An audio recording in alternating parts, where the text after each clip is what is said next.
It's been 46 years between this. Can you believe it, miracle? Yes! Unbelievable! And this. Jack Hughes wins it! The golden goal for the United States! Kind of felt like I was 9 years old again, except this time we didn't take down our geopolitical rivals in a triumphant stand to restore the downtrodden American spirit. We dominated the Canadians at the one and only thing they have on us. It's Hot Mics with Billy Bush, presented by our friends at LAGOLF. Hot Mics with Billy Bush. Great title. You know it.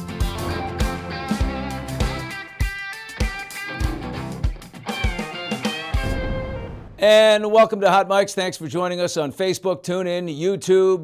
The USA men's hockey team won the gold medal for the first time in 46 years, defeating our arch rivals since the Cold War ended, at least, the Canadians. In the group stages, we beat Slovakia, we beat Switzerland, we beat Sweden. In the semifinals, we beat Finland, and then the gold medal match versus Canada brought me back to 2010 in Vancouver when I had already left my job covering the Olympics. I was already home, and then we found out, oh my God, the gold medal match will be USA and Canada, and I flew back with a bunch of guys, and we went back to that one, which we lost thanks to a Sidney Crosby goal. It was tough, but we've always squared off against the Canadians. But to me, as I'm watching this, it does bring back memories of 1980, which of course was the greatest. I was a 9-year-old kid. The whole country watched. 62 million people watched. 1/3 of our population was gathered around the electronic hearth watching that. It came at a moment when America was down. We were down. Inflation was up. Unemployment wasn't good. There wasn't much spirit. And then that moment came. The United States in 1980 was not expected to win. They were not expected to get a medal at all. They were ranked between, and people thought maybe 7th place, maybe as bad as 12th place. But Herb Brooks, the coach of the Miracle on Ice team, knew better. And I wonder if the man who called that game knew better. Probably not much better. But with that, as we get into this incredible moment in history here, we welcome a dear friend, a national treasure, the voice of the 1980 Miracle on Ice, Al Boom Boom Michaels. There he is, the icon, sitting in his power chair at home in his basement. His wife Linda up above. Who knows what's going on? Al, oh my God, did you get up at 5 a.m. because you live in LA like me to watch the gold medal game, or were you on delay? So number one, at least I am not a buried treasure yet. Appreciate that. I didn't know if I was going to get up in time, so I put it on, record, and I got up around 6:15 and watched it from the opening puck drop. And by going through the intermissions and a couple of the ice breaks and all of that stuff, I caught up live by about early in the third period.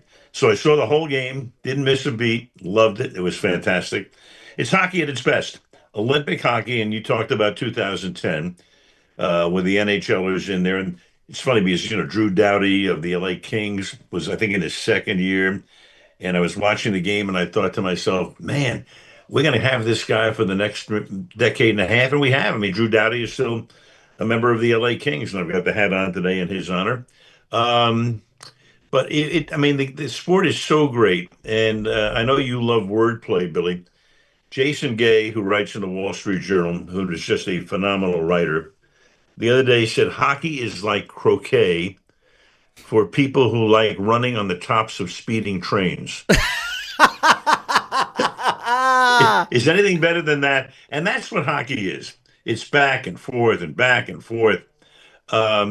It's the greatest sport. You die 1,000 deaths. I've said this before. To me, hockey is the one sport where at the end of the game, the fans are as exhausted as the players. Because, we almost scored, they almost scored, back and forth you go for 2.5 hours. It's just the best. Oh my God. so many people.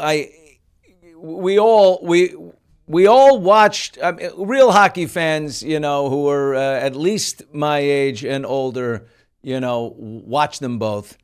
And hockey has a way of I like what's happened recently when we've gotten into international play. We've the Frozen Nations thing from last year was really exciting in the middle of the season, so much better than an all-star game. So it kind of reignited, I think, a lot of passion, did wonders for the NHL. This was a matchup. I don't think we were expected to win this one. I mean, 1980, we were not expected to even show up on the medal stand. Right. But this year, I mean, we weren't expected to win gold this year. We had a shot, but I still think people always favored Canada, correct? Well, yeah, minimally, I think. I mean, if you go back, let's say if DraftKings or FanDuel had existed in 1980, the odds on that game, U.S. Soviet, would have been 50 to 1, 100 to 1, you name it. It would have been Buster Douglas against Mike Tyson, same type of thing. I'm not sure what the odds were, but they were pretty similar. They were pretty close. Remember, all of these guys play in the NHL. Right. They're all stars. They're all stars. So it was a minor upset because those two teams were pretty evenly matched, I thought. And think about this too, Billy. The final could have been Czechia against Finland. That's how close the U.S. and Canada came to losing in the semifinals. So I mean, that whole tournament was just so fabulous, and I'm having withdrawal today. I want more. Unbelievable. You go in 1980. You're about 34 years old, something like that. 35-year-old guy. You're broadcasting for ABC. You weren't really like a hockey expert. You just knew how to call the action.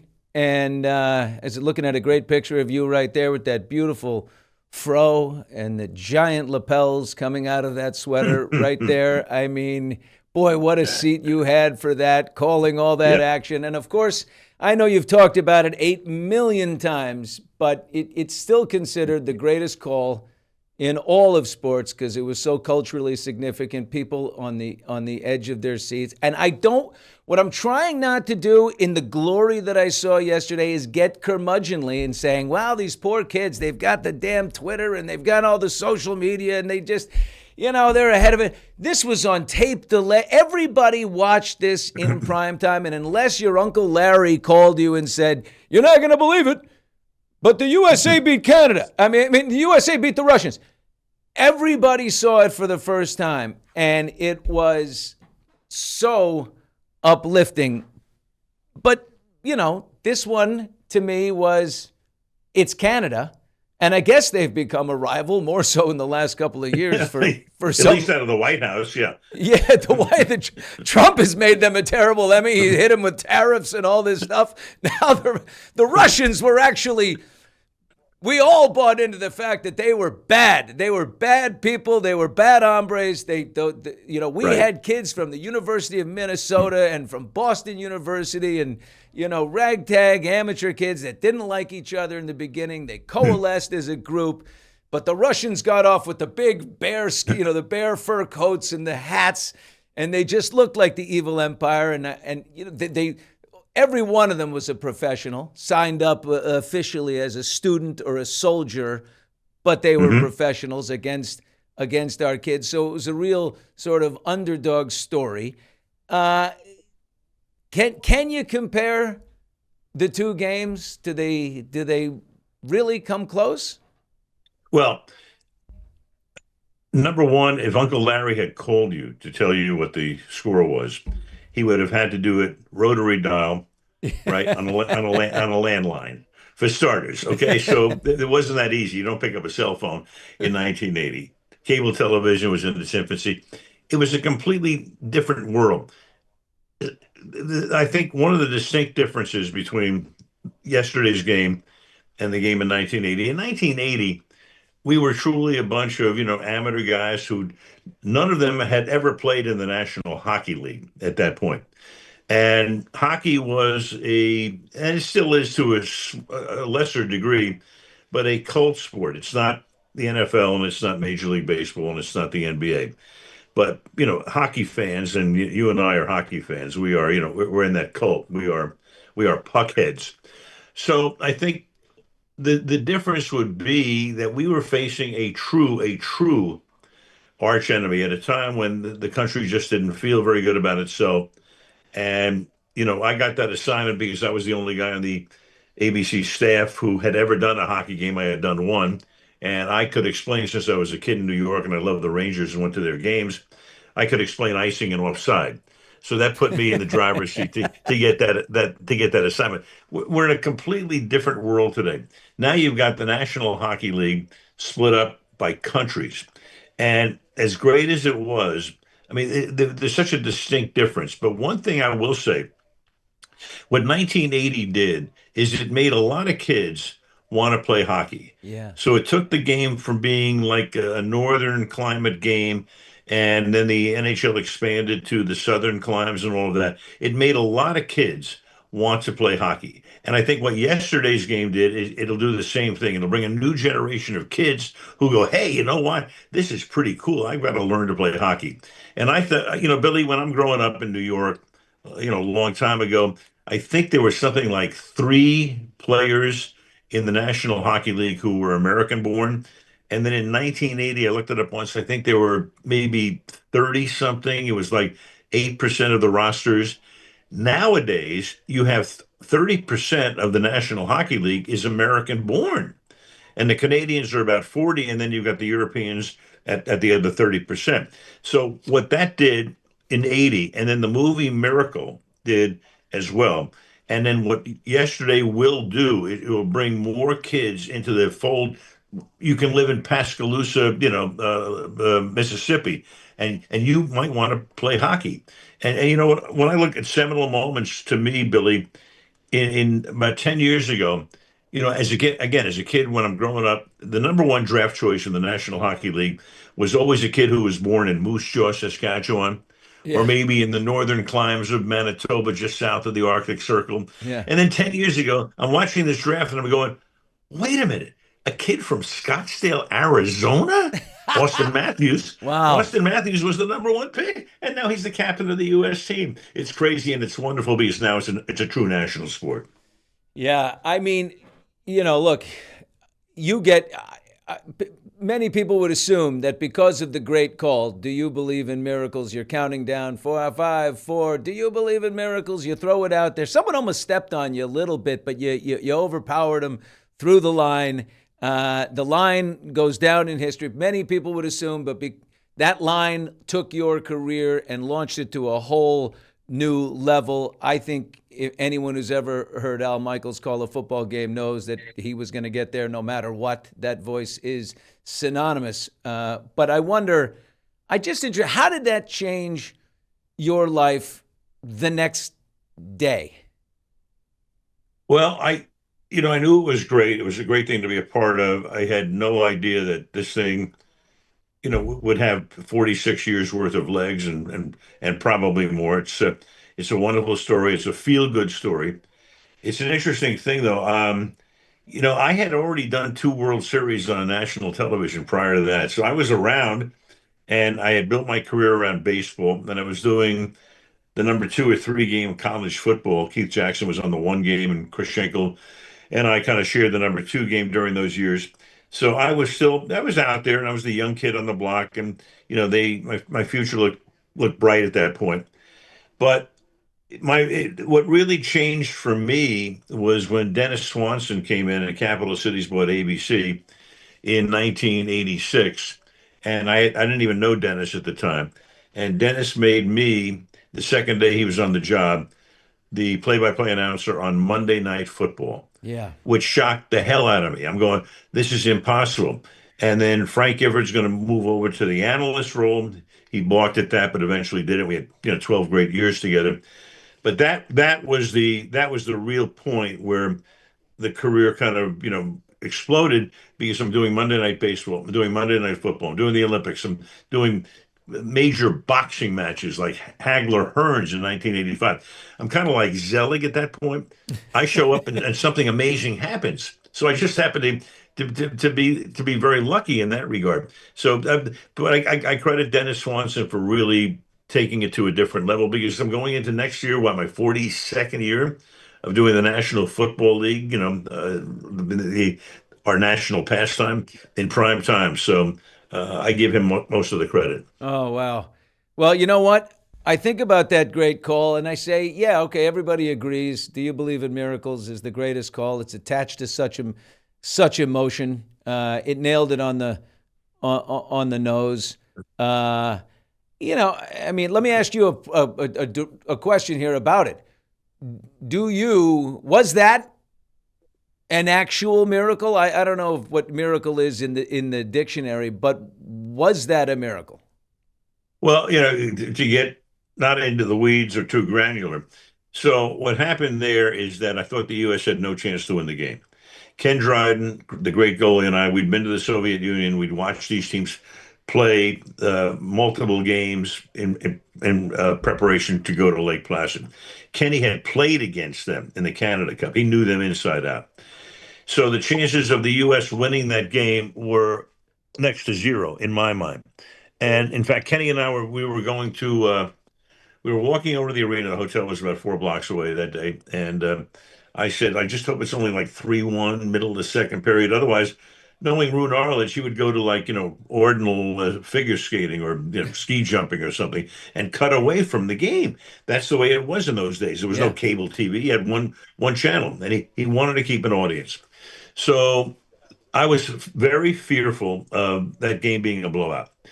Don't forget, they'd lost to the Soviets 10-3 in an exhibition game at Madison Square Garden 2 weeks before. Uh, as the game evolves, we're down 1-0, we tie it. We're down 2-1, we tie it. We're down 3-2, we tie it in the third period. Now all of a sudden, what? In 10 minutes, 11 minutes to go in the game, it's 3-3, and then Mike Eruzione scores about a minute later, and now it's like crazy. The building is shaking. Oh, The guys in the truck are screaming all kinds of gibberish in my ear, and I'm just trying to call the game. Don't forget, the game ends in the American end in front of Jim Craig. They've got the puck. I've got to just call the game. The game could have ended on a goal or a great save or something like that. So it's not as if you can come up with something in your mind. I can't. I'm just concentrating on calling the game. With about 6 seconds to go, we get the puck out of our end to center ice, and there's no time for the Soviets to mount an attack. It gave me a couple of seconds, and the only thing that popped into my brain at that point was the word miraculous. And then miraculous got morphed into a question and an answer. And, if you had asked me what I said right after that game, I'm not sure I could have told you because I was concentrating so hard on just doing the play-by-play. So it worked out. It's serendipitous. It's unbelievably lucky. It puts a nice little coda on the team, and the guys have treated me so great through the years. I'm like the 1980 team mascot, and I love it. oh my God. Yeah. You know what? And you don't get enough credit. By the way, if that's the greatest call of all time, your final call in the gold medal match, because the Miracle on Ice, the Russians, of course, that was the semifinal, and then the final, against Finland, you said 5 seconds to the gold medal, 4 seconds to the gold medal. This impossible dream comes true. I just want to say, while I have you here, that's another top five. If you might have two of the five, and I don't know if you get the Do You Believe in Miracles? Takes all the attention, but that is one that this impossible dream comes true. And I just want to say that brought as much tears to my eyes because they still had to win that game. They were still losing when they went into the third period. I mean, this whole thing could have been a huge bust. And they saw it through in one of the best periods of hockey ever played. And they did it in the third and close it out. And that great call right there. Big Al, another great one. Well, don't forget in that Finland game, we were trailing, going into the third period, as you say. There wasn't much said in the locker room by Herb Brooks. And the next day I'm on the street and I see Eruzione. So I know this is 1,000% true and not made up. I said, Mike, what did Brooks say to you guys before the third period? He said he got to the door. We're ready to go back out on the ice. And he turns around and he goes, if you lose this game, you will take it to your effing grave. Your effing grave. Now they told me the guys So true. most recently, Herb never swore, but that was the one time he swore. And can you think of a more potent and correct kind of a pep talk you could give to a team? You couldn't say it any more clearly than he did, because had they lost that game, they would have taken it to their grave. They Oh, would have gone through the rest of their lives going. oh, People would say, "Let me get this straight. You beat the Soviets. You lost to Finland. What? What happened?" You won the bronze. Maybe you didn't even win the bronze. So instead of those guys through 46 years, I don't know if you've seen the Netflix documentary is fantastic. yeah, I They have. brought it's out there, Miracle, the Boys of 80. And what they did is they brought 14 of the guys back to Lake Placid about a year ago, and put them into the arena, and they went through a lot of the stuff. I mean, it's a tearjerker. It's really great. I saw Ted Sarandos, who runs Netflix, the other night, and he said, "Oh, it's one of the best documentaries we've ever had." And it was just so phenomenal. And to watch these guys now and what this has meant to their lives, and Oh think my about, God. for Mike Eruzione, of course, who scored the game-winning goal. Mike has made a 46-year career Yeah. at going around the world. Mike went to Malta about a month ago, right to Malta with Hey, Bain Capital. I mean, in Malta, because it was a Bain Capital thing that brought a lot of people over. But it's so energizing, and you show that tape, and then Mike's been fantastic. And I love Mike. Mike says, if that puck doesn't go in, I'm painting bridges. And I said, Mike, now they're naming bridges after you. oh my It's God. great. Yeah. Isn't that It's so something? great. I love those guys. Well, listen, if you're watching and your kid watched with you and loved what they saw as the USA beat Canada for the gold here in Milan, sit down and watch this Netflix documentary, The Boys of 80. It is just fantastic as these guys go back to Lake Placid and go back to that time. Al Michaels, of course, was the narrator of that incredible experience. Big Al, I'll tell you a Zelig weird moment. Just the summer after that 1980 game, my cousin, George H.W. Bush's daughter, Doro Bush, married the then roommate and captain of the BU hockey team, who did not make the Olympic team, but he was roommates and best buddies with Jim Craig.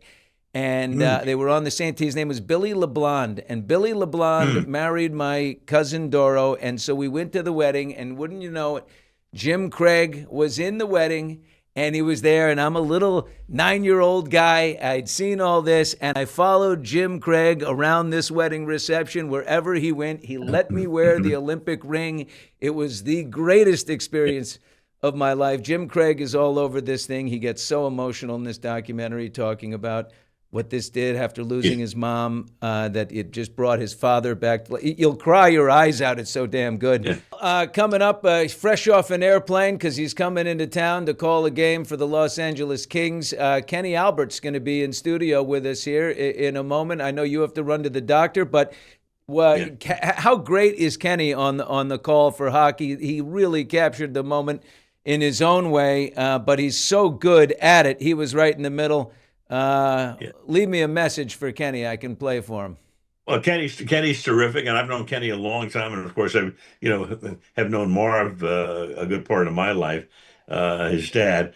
And Kenny, when Kenny was on his honeymoon, we happened to be in Hawaii at the same time, and I ran into Kenny at the Four Seasons, I think, on Maui, a long time ago. Now Kenny's got children, and maybe grandchildren coming sooner than later. He does such a great job. I think he and Eddie Olczyk are just terrific as a tandem. Love listening to them. And Kenny may be still the hardest working guy in the business. I mean, he's Yeah. on every red eye in the world. I'm going, wait a minute. He's doing this game, then he's doing that game. I'm going, Kenny, I have no idea how the hell he does it. But he and Eddie. Oh, by the way, Eddie, before I forget, Eddie had a great line yesterday during the game, when he said, uh, Brad Marchand, who used to play for Boston, now Florida, And he's got, he's a pest. He really is. Yeah, he's right. chirping. And he likes to chirp. And he gets in front of the American bench and he's chirping at the guys that are going back and forth.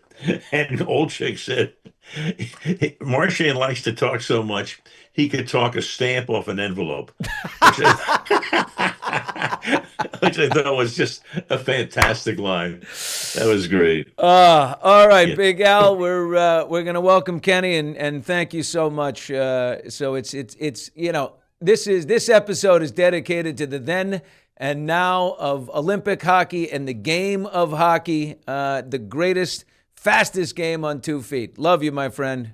All right, Double B, you be good. Take the rest of the day off. Yeah, you got it. After Kenny. Kenny doesn't take a day off. Why would I? I'll see No, you. he doesn't. All right, we'll see Big Al for when the NFL season gets rolling again. He will continue on with Amazon Prime. Kenny Albert did the play-by-play for the gold medal match and for the women over there in Milan, and he was terrific. I mean, he's the best hockey announcer. His father, of course, the legendary Marv Albert. So Kenny will be in here in a minute. But first, today's sponsor, PrizePicks. It's my favorite place to win money while watching my favorite teams. The app is quick and easy. All you got to do is pick more or less on a few player stats. You can win up to 2,000 times your cash on a single lineup. Right now, PrizePicks will give you $50 when you play your first $5 lineup. Just use the promo code HOTMICS and download the PrizePicks app.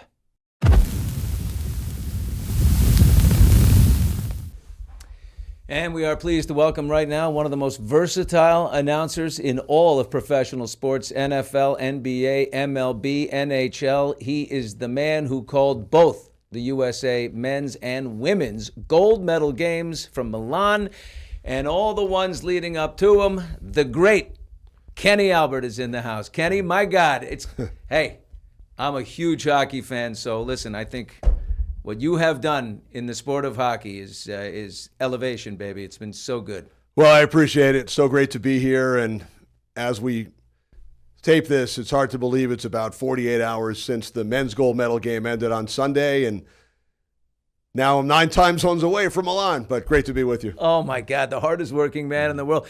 By the way, fresh off the airplane, the guy just flew in. The weather delays send him instead of New York. He wanted to go to his house for the night. Nope, too bad, Kenny. Off you go to Atlanta. Atlanta for the night. Bang, he's out here in L.A. He's got to do the NHL. You just missed Big Al Michaels. Al was on with us a second ago. He had to go to a dermatology appointment, but he adores you. And he mentioned that he ran into you in Hawaii many years ago. I think it was your honeymoon. And he said he ran into you. You were at the happiest point in your life, and he had the time of his life with you. That's a true story. 1996, so almost 30 years ago. Wow. We have a mutual friend who told me at my wedding, when he asked where we were headed for the honeymoon, he said, "Oh, Al, I think Al's there." So sure enough, we ran into Al and his wife Linda at the pool. I was in the ocean with Al for about a half an hour, and they were very generous. They sent us a bottle of wine at dinner that night. So we had a great time together for about 30 minutes during my honeymoon in the ocean. Do you have a photo of you and Al in the ocean together? Not in the ocean. I have a photo from much more recently at a dinner that we had But together. not from the ocean with Al? No, we didn't have the cell phones then, no camera phones. We had a regular camera with us, but I'm pretty sure we don't have a photo from the ocean, unfortunately. Well, unfortunately or unfortunately, Al sent me one, so we do have a photo. There they are. There they are. You guys had a good time, it looks like. Yeah, he looks the same. I'm not sure about me there, but you did a little that's snorkeling. a little snorkeling with Al. There it is. It's hard to believe that was only 16 years after the Miracle on Ice call. Oh, wow. And I remember a big part of our discussion was about the OJ situation because it had only been 2 years before. And my wife was a big Howard Stern listener, so she was asking him about when he called in to the news show on ABC, Peter Jennings. That was a big part of the discussion with my wife and Al was the whole OJ situation only 2 years prior to that. Funny thing about Al is he remembers everything. He does. He is an absolute, and I think, as a sports announcer, as a broadcaster, and you're as accomplished as any working today, I mean, you have to have that. I guess your memory's probably pretty good, too. It is. We have to remember names, numbers, facts, and I'm sometimes doing 2, 3, even 4 sports at a time. Oh, you're learning Finnish women's hockey. You're on an airplane going to Milan in the middle of an NHL season, and you got to okay, who is this woman, the great goal scorer from the Finland women's team? We were having a conversation. Nuts. My women's partner, AJ Malesko, who does a tremendous job, she played on the 1998 gold medal winning U.S. women's Olympic team. And during a meal one day, she happened to bring up a former teammate of hers, Trisha Dunn was the name. And I said, number 25, right? Oh. And she was astounded because Trisha Dunn hasn't played in over 2 decades, and I had her number. I have a lot of useless information. Kenny Albert with us. Kenny, I'll give you something else. This is so fun when you meet somebody you've admired for a long time, as I have admired you. You say AJ Malesko. I went to boarding school with her sister Winky. Wow. Winky That's Malesko. That's incredible. Up in Connecticut, right? We went to St. George's School in Newport, Rhode Island. Wow. Winky went on to become captain of the Harvard women's team, played with her sister. At one point, they had crossover. What a small world. Isn't that great? I've been so lucky to do 6 Olympics now with AJ. We worked together in 2006 for the first time. We barely see each other for the 3.5 years in between. She does some NHL work for ESPN. I'm with TNT. But every 4 years, we get together for 2 weeks, and we're inseparable, and she does a tremendous job. You skipped the State of the Union. You're not there. The not team's there. I'm not there. I'm here in L.A. for a Kings Vegas Golden Knights game. Okay, so I'm sure they would have loved to have you, but you're a busy man. No one works harder than you. How do you? It's interesting when I'm watching. You're a New Yorker. You're an American. How do you separate church and state here? How do you keep the neutral call? You have to be neutral, but there's obviously a sense of patriotism welling inside of you. How do you make sure you don't go, yes? I'm so used to the neutral calls from every NFL game that I've done for 32 years. Even though I grew up a fan of the Jets and the Giants, for example, every NFL game, I've done over 500. Despite what some viewers might think, those of us in the broadcast booth are neutral. We're not rooting for anybody. We call the game 50-50. When I do national NHL games, same thing. The times when it gets tricky, I'm also one of the voices of the New York Rangers. So if I have a Rangers national game, I have to remind myself that I have to get just as excited when the other team scores as when the Rangers do. Sorry, this is my the landlord. Wow. The landlord is here, Kenny. What a great surprise! The voice. You know who this is? Do I know who this is? I'm sitting with the guy. This is the voice of hockey. What a tremendous surprise! I watched you for hours early in the morning. I appreciate it. I even said to my wife, can I just say something? Please. I said to my wife, because I appreciate what you do. Hockey has got to be out of all the sports, the toughest to announce because it is the fastest game ever. And you don't, and just you know who has the puck. I can't even follow the puck with my eyes. You say their names. There's never a glitch. There's never. I always thought it's like it's got to be AI. They got to have AI. AI is. I hope that never happens. I hope they need us. Seeing you, it's no eye, and that's amazing. No intelligence, not artificial. You're doing it without any intelligence. You know, it's funny. I get that question all the time. Which sport's the hardest? I've been so lucky to be involved in not only the 4 major sports, but I've done some boxing. At the Summer Olympics, I've done track and field, water polo, volleyball. To me, you might not believe this, but hockey's the easiest. Why? To me, personally. How? I've been doing it forever in my bedroom as a kid, professionally since I was 22, into a tape recorder in your bedroom, before that. Was the TV on, or what were you TV calling? was on. Okay. I had the desk. I had the rosters in front of me. I was calling the games into a tape recorder. To me, it's the easiest, even though people are shocked by that because of the names, the European names, and the speed, the pace, the speed. In hockey, you're calling the game for the entire 60 minutes. The puck's in action. Basketball, 48 minutes, ball's in action, but it's slower, more stoppages. Rusty. Football, which I've done for 32 years now, it's one play, and then it's 20 or 25 seconds. It's the most rhythmic. One play, 20 or 25 seconds. To me, baseball was always the most challenging. I would only do 10 or 15 games a year. But there's so much downtime that you have to fill between pitches, between batters. It's become a lot easier with the pitch clock. It goes a little faster. Right, you get bored. But to me, hockey is like riding a bike. It really is. You just get into the rhythm, call the game. You know, especially on radio, you're really fast-paced. but it sounds the most exciting of all the sports as far as play-by-play. It was riveting. Did you because do of the curling? Did you do curling? Never done curling. Because curling seemed to He's a big dominate. It dominated TV here, and then you know what he's talking about. Do you know what he's doing? Do you know what he's doing? Is that the little? The guy that got caught. Canadians. This is how we cheat. Howie's a Canadian. I'm Canadian. So it's I've never seen. Where are you from in Canada? Toronto. I love Canada. I love you like the Vancouver, Leafs? Montreal, Toronto. Great, unbelievable cities. But Canada, who we're always supposed to be very polite. Did you see it? You're too busy you know with what? hockey. I didn't. I have no idea what happened in the rest Okay, of the so Olympics. apparently the Canadian team got accused of cheating and in curling. Do you understand the sport of curling? I actually tried curling once, believe it or not, in Green Bay, Wisconsin. I was there working a football game, and our crew, I was working with Rondé Barber, the Hall of Famer at the time. He was my broadcast partner, and along with our crew, about 10 of us, there's actually a curling center right next to Lambeau Field. That doesn't surprise me. And we tried it, but I've never broadcasted curling.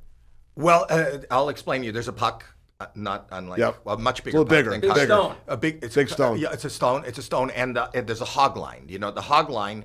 You can't touch the puck here. It's basically what is that called? Shuffleboard. Right. It's shuffleboard Right. on ice for Canadians. It's shuffleboard for Canadians, and you can't push that puck after you let it go. Right. It's up to the sweepers. But there's a little known secret that if you go past the line, if nobody sees it, and you go like Just a little poke. give it a Just a little little spin, poke the puck. a little English on it, and he got caught. Can you swear on this show? Yes. Okay, so the Canadian, he was accused by the other team, I think it was Sweden. He was accused of Sweden of cheating. And the Swedes are usually very And polite. we usually say sorry. No, the Canadians are polite. We usually Canadians say too. sorry, I didn't mean No, it. you say sorry, not sorry. Sorry. Sorry. Sorry. But you know what our Canadian teammate said? Fuck you! That's what he said. Wow. I don't think I have never seen anything like this. Followed by fuck you. This is not was so a, busy this is with not hockey, a I fuck missed you it. move. This is not a fuck you move. The other thing, if I can just say, Again? Is it coming? no, not fuck you. No more swearing. No more swearing. But I love the Olympics and I love hockey. And to medal at the Olympics is, for all intents and purposes, an incredible honor. Have you ever seen a sadder silver medal presentation in your life? No. And so they decorate. I'm talking about the Americans won, and Yeah. they shouldn't have. Canadians played a much Outplayed better them, game. sure. Canadians were great. 42 The shots US on net goalie, Connor to 28. Hellebuck, was Yeah, unbelievable. All good. Unbelievable. All good. But they won. But then they keep them out. It was like torture. It was torture for Canadians. It's our sport. You know we created it. Oh, I know. Do you know where it was invented? In Montreal in the Yep. 1800s. I know a lot. Okay, so it was invented. It's our game. But We the should win. silver medal ceremony was a terrible embarrassment. So they're putting the silver medal on each one, and it's close to tears and devastation. There's 20 members of any team, so it's 20 times the devastation. It's like you will go to any other sport, and there's three podiums, and everybody is happy, and they're waiting for their national anthem, and they feel so proud to have made it and at least medaled. Right. Every Canadian, it was sad, it was devastation, it was like horror, and then that's not it. Everybody gets a little puppet. They all got a little stuffed mascot. animal, a little mascot.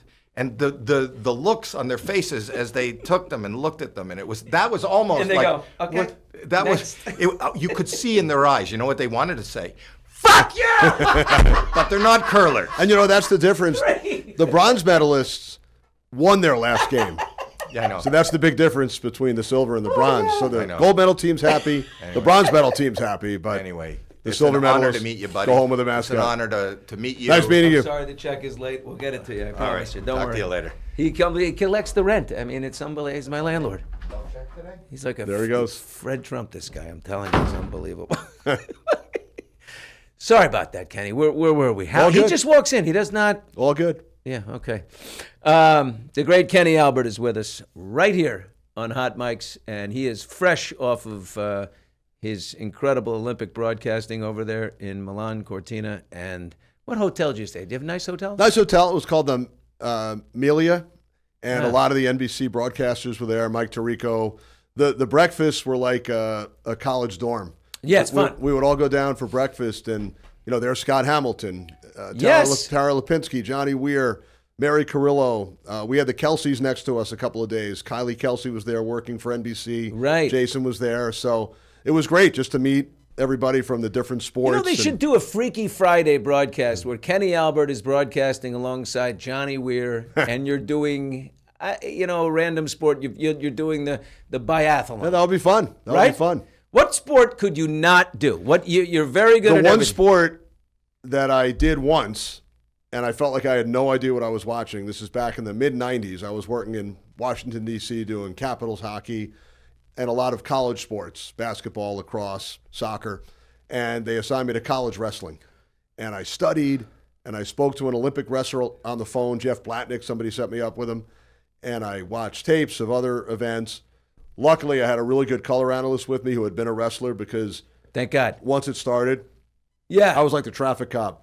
Here's Billy Bush, a sophomore from Greenwich, Connecticut, with a record of 18-0, going up against and it's all you got. Howie Mandel. And I'd give his record in hometown. And then once it started, I had no clue. Yeah, like, he's got him in a pretzel. Yeah, I mean, you really had no clue. It's not a pretzel. It's but some of the other sports, I grew up around hockey, basketball, football, baseball, so I know the history, all the players, the strategy, etc. So those are easy. But when I was assigned to do some other sports, boxing, track and field, volleyball, water polo, it was fun. It was a challenge, and I would learn the strategy, the history, the athletes, but you're not as comfortable as you are with the sports that you grew up around. Right, of course. We just found out from Howie's son is in the control room there. He told us that Howie was a wrestler. I didn't know that, but that explains his germophobia. I wish he was there with me that day. After all that rubbing around with guys for so long, it's just... Good point. He finally is like, you know what? I don't want to touch another person ever again. Oh, wait. Oh, my God. That's Howie? That's Howie Mandel as a wrestler, Kenny. Look. Oh, my God. He looks like he's in Whitesnake. And wow. I worked with the late, great Tony Saragusa for 8 years, who was a different weight class different weight class than Howie, but a champion high school wrestler in New Jersey. So I used to hear a lot of the wrestling stories. He from just Goose. Rolled over on the competition, and they just like he did to Rich Gannon in that championship game. Oh my God! Oh, the great Goose. The great Goose. We lost a great one there. Question about the game, the gold medal game, USA and Canada. Out here in Los Angeles, we're up at 5:00 in the morning for this thing.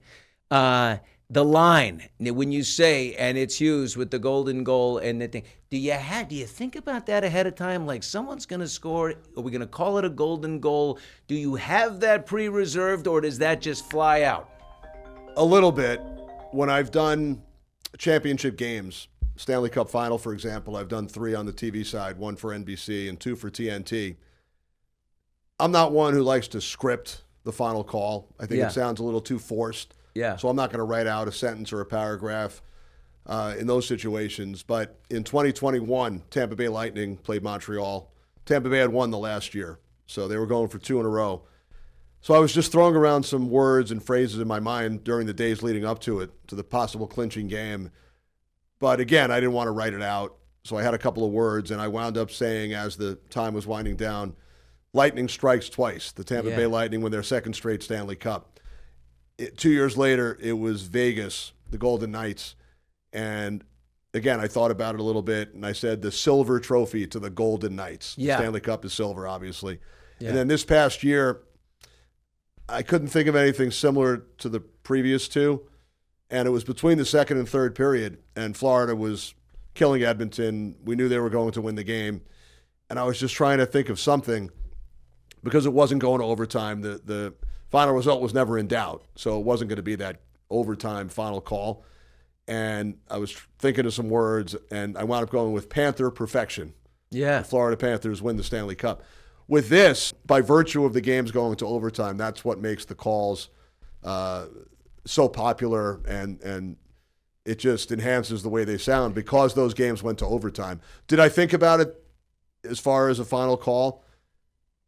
The last part of the call, and when I make those type calls in overtime, at some point, because it's television, I like to lay out, which is basically shutting up and not saying anything. Yeah. And some of the most praise that I've gotten and that other broadcasters have gotten, ironically, has been when we don't say anything, when we're quiet. Yeah. So you got to know. So I called the goal, and I said, I'm not going to be in the same volume that I was there, but Jack Hughes wins it. And then I paused, and I referred to it as the golden goal, which everybody called Crosby's goal in 2010. Yeah. That's where I first heard the term, the golden goal. So I said that, but then I wanted like one more line to kind of punctuate it. And that's the line that I thought of the day before, which was, for the first time since the miracle in 1980, the United States takes the gold. Yeah. I felt like that was important to Tie it up. to tie it up, to include, and it was on the same day, which was incredible, February 22nd, when they beat the Soviet Union, which wasn't the gold medal game, but it was the Miracle on Ice game. People don't realize this. There was no gold medal game in 80. It was a round robin in the medal round. Yeah. So they still had to beat Finland on Sunday to win the Yeah, gold which medal. and they were losing 2-1 after two periods and playing like not playing great, and then they played the greatest third period. And that's when Herb Brooks said, if you don't win this game, you'll take it to your graves. Yeah. But so I did think of that line in case the U.S. won. The line where I said, for the first time since the miracle in 1980, the United States takes gold. But as far as the goal call, in overtime, you can't plan it. You have no idea what's going to happen, what kind of goal it's going to be. To me, the fact that it was 3-on-3 overtime in all those games, from a play-by-play standpoint, people might think it's not really fair to go to 3-on-3 in overtime for a gold medal or to advance in the Olympics. Yeah. It's what they do in the NHL in the regular season, but in the playoffs, it's 5-on-5 in overtime. It's, quote, real hockey. 3-on-3 is somewhat of a gimmick. But from a broadcast standpoint, I loved it because there's not as many players on the ice. I know exactly who's out there. In my mind, I'm looking and seeing every player, the 6 players, so I know who's out there in case there's a goal scored. And during a regular, the regular course of a game, there are so many goals in the NHL, as you know, you're a big hockey fan, that are scored on deflections, broken plays. There could be a shot from the point, right, and it deflects in off the defenseman's skate or off a stick or it's not a great call. Off a body part. It's not a great call. Sometimes you're not sure who it is. And there are little tricks that we'll do as play-by-play announcers. I'll pause, and I might give the score. I'll yell score. The Kings take a 2-1 lead. And then I'll kind of pause. Figure out what the hell happened. And you see who comes out of the celebration line and goes to the bench first. That's usually the player that scored. So there are tricks. You could pause. But in 3-on-3, it's usually not going to happen that way because there's so much open ice and they're not really setting up in the zone. Yeah. So I was fortunate that we had those overtimes where you don't have any crazy goals. Because I've called goals in my career where it bounced off somebody else. You can't see. There are 4 players tangled up, and you have no idea who it went in off. So you don't want that to be the overtime goal. Right. No, it happens. Kenny Albert, we have an interesting relationship with Canada right now, and I wonder, is there any, when you're over there, you're talking to these Canadian hockey officials. I remember when I covered the Olympics for, Access Hollywood, which is an extension of of NBC, and for years I did it, but 2010 in Vancouver, I stumbled into a restaurant. I got to sit with Wayne Gretzky. He called me over. I got to sit with him. He's the absolute best. Canadian hockey royalty, the head of the Referees Association, the owner of the Maple Leafs. It was like it's just a power table. Wayne pouring unbelievably fine wine. But there's a great relationship in Canada hockey, U.S. hockey. And yet, right now, temperature-wise, we've had some issues geopolitically. The administration with, look, Canada's maybe not thrilled with. Can you feel the tension in the hockey world there? Not really, no. Okay. No, not in the circles that I'm in. It's such a They're small, okay with us? It's such a small world. And remember, because all these guys love each other and they're on the same team. A lot of them are teammates. I wanted that to be the answer, by the way. And I pointed this out during the game. Half the U.S. team plays in Canada. Half the Canadian team plays in the U.S. in the NHL. The goalies play in the opposite country. Connor Hellebuck, the U.S. goalie, plays in Winnipeg. Yeah. Jordan Binnington, the St. Louis goalie, plays in he's Canadian, and he plays in St. Louis. So in the hockey world, it's like one small world, and I didn't feel any of that stuff at all. Okay. Kenny Albert is with us. Great hockey play-by-play man, and of course football too, and MLB and many. But if you could host a Hall of Fame broadcasters dinner, I said, Kenny, I want you to invite, dead or alive, the best broadcasters, the best play-by-play guys in sports. Who would be at the table? Now, I took a stab, and how many guys did we put into this picture? Don't show Kenny yet. But who would you put at that table? And I hope you say your father. That's a great question. And I was going to ask you if you wanted me to include family members or not, because they would be whether I asked or in not, the category. You'd have to put Marv Right, Albert. absolutely. And I have two uncles, Al and Steve, who are longtime broadcasters. But obviously, he was 50-plus years, one of the all-time greats, not only NBA, but so many other sports. Al Michaels is right at the top of my list. I've always loved listening to Al. I was 12 years old when the Miracle game was played, and I think he's the greatest NFL announcer of all time. So Al is definitely at that table. Vin Scully in baseball, who I had the opportunity We're 3 for 3 to so far. meet a couple of times. So definitely. Let's put up the picture, but Kenny, cover your left. Well, how many? Don't let I'm not Kenny looking. see it How yet. many did you include? We've got, I think there's probably 8 in there. There's Well, 9. We put you at the table. You're hosting the dinner. Wow. Well, don't put it up there yet. I mean, Bob Costas has to be there. Well, So far, we're on a roll Are we here. just talking about play-by-play or hosts, studio hosts also? Yeah, I think play-by-play mostly here is what we're talking I mean, about. I have to put Mike Tirico in there. He's great. Tirico, I didn't as put far as a Tirico host, in there. I took him for play-by-play. granted, but you're right. He's really come on. Joe Buck has to be in there. He's done 25 World Series. He's I done love Super Joe. Bowls. He's a great friend. I put Jack in there, his father, Oh, wow. just to stick it to him. Absolutely. No, Jack belongs in there. In hockey, Doc Emmerich has to be at the table. He's the greatest hockey announcer of all time. Well, there's no question about that. I don't want to leave anybody out. You left out Cosell. Okay, well, he has to. No, he has to be there too. Can I look now? Who do we have? I got Cosell, Bob. I put Jack in there. Jim Nance. Jim Nance, absolutely. Fancy Nancy in there. There's Doc Emmerich between you and Jim, and there's your dad. That's a great photo. And there's Vin Scully, the first one. Back in the day, Mel Allen was known as Yankees premier baseball broadcaster. Oh, yeah. Jack Buck on football. There are Jack some. Buck had a great saying. There are some. Never that I'm run probably to a forgetting. microphone. Never run to a microphone. There you go. And then, it was a very simple piece of advice, but a good one. No, that's a great Mount Rushmore. Now I'm going to do one for you personally and me because we're both from New York. All right? This is going to warm your heart. Put it up there. Oh, love him. I could cry. Love him. Sam Rosen. Sam Rosen is an all-time great. Was texting with him. He sent me a very nice text during the game, after the game on Sunday. What a 40 legend. years, voice of the Rangers. So I did radio for 29 of those years. So we sat together on the plane. We had meals together. And, It's like a second dad, I would imagine. And I just replaced him on the TV side when he retired. But, I was going more national with your first question. Yeah. Although Sam did NFL for 25 years. I had him as the and maitre did d'. national I hockey. mean, in Oh, he'd be a great maitre d'. He would be perfect. Sure.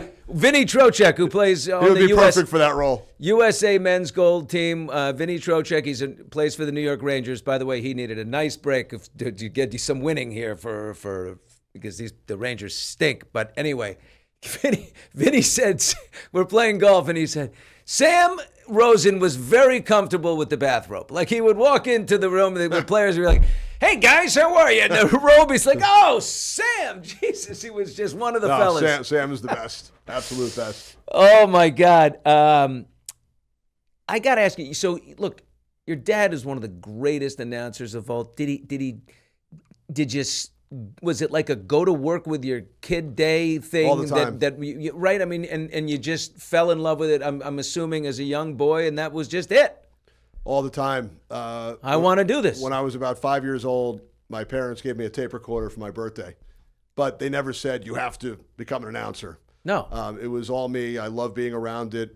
He would be on the TV or radio. Not only was he doing the Knicks and Rangers on radio when I was a kid, he would also do the 6 and 11 o'clock news at WNBC. Right. It was Chuck Scarborough, Sue Simmons, Dr. Frank Field, and he was the sports guy. And Marv Albert. So I would tag along all the time. I would go to games. I would go to the news studio. And I would announce games into the tape recorder. And then when I was old enough, I would start bringing it to the Garden and find an empty area somewhere and bring it to Shea Stadium. And in high school, I did a lot of sports writing also. I always wanted to be around the games and sports. And I got so lucky in 10th grade, a local cable station happened to show up at my school, growing up on Long Island, to film a girls' basketball game. And they said, we have 2 cameras. The athletic director introduced me to the producer, and I said, well, if you don't have any announcers, I'll volunteer.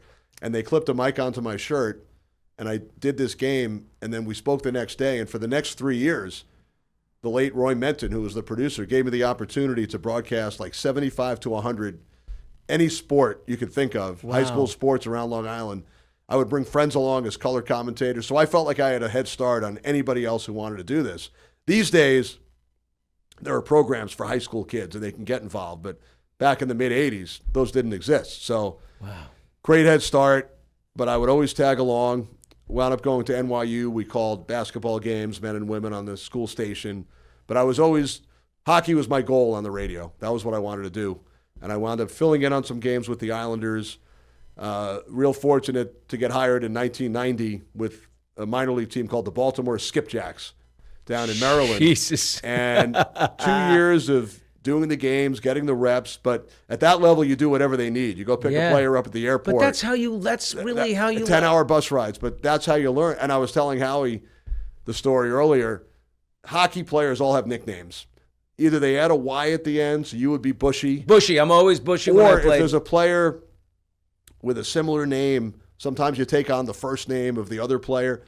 We had a player named Rob Mandel on our team in Baltimore. He never played in the NHL. He was a minor league hockey player, played collegiately in the United States. His nickname was Howie because his nickname sounded like Mandel. Everyone called him Howie. Nobody knew his first name. What a compliment. Nobody knew his first name was Rob. Isn't that unbelievable? Oh, man. I remember when I was, my claim to fame as a player was my junior year at St. George's School in Newport, Rhode Island. My job was to shadow Tony Amonte. Oh, wow. If Amonte was on, I was quick, I was fast, and they said, all right, Bushy, if Amonte's So your on the nickname ice. was Bushy? I was Bushy. Oh, yeah, Coach Rob Olson, he called me Bushy from Saskatoon.